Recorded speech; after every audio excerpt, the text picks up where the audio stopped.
Tuubaak Tiwaawan Ñaseen Jaamal ak Canaba kazaaka Laayeen wa Njaasaan fum ci rek teralal kazaaka saaxi ma'al baaqiina ajma'iin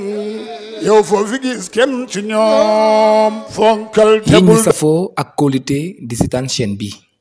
woy leen di ko seetaan ak di ko topp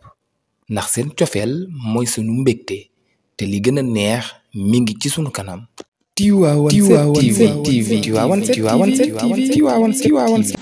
abonné wu leen ci chaîne YouTube Tivaouane 7 TV te tamit bu leen fàtte activer cloche de notification bi pour mën a recevoir bépp bataaxal bu ñu dugal ci heure bu nekk.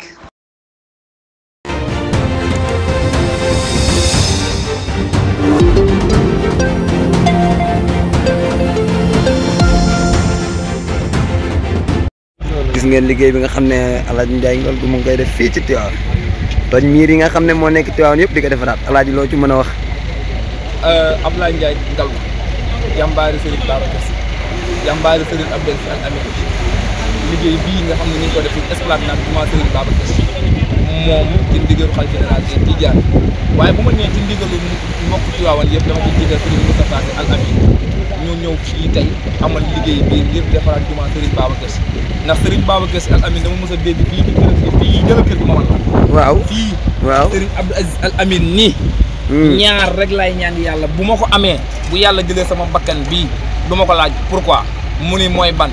mu ni su ma fexee ba am kër gu ma dëkkal sama njaboot am na ko ma nga ne la wallaay ndeysaan ba léegi seen wallaay mu ni bu ma fexee ba zeng yi wër sëñ Babacar Sy deñ bu yàlla jëlee sama bakkan du ma laaj pourquoi léegi nag bu demee ba njaboot sëñ Abdou Aziz Al Amin ñëw def lu mel nii Sarr ba demoon dellu si la wallaay ndeysaan sëriñ Babacar Sy rek la am wallaay ku defal lii sëriñ Babacar Sy nag defal ko njaboot Cheikh Seydi Hadji Malick liggéey baa ngoog yàlla na ko yàlla jàppale moom Abdoulaye Ndiaye Ngalgou jàppale mbooleem keneen waaye Tuubaak Tiwaawan Ñaseen Jaamal ak Canaba kazaaka Laayeen wa Njaasaan fum ci rek teralal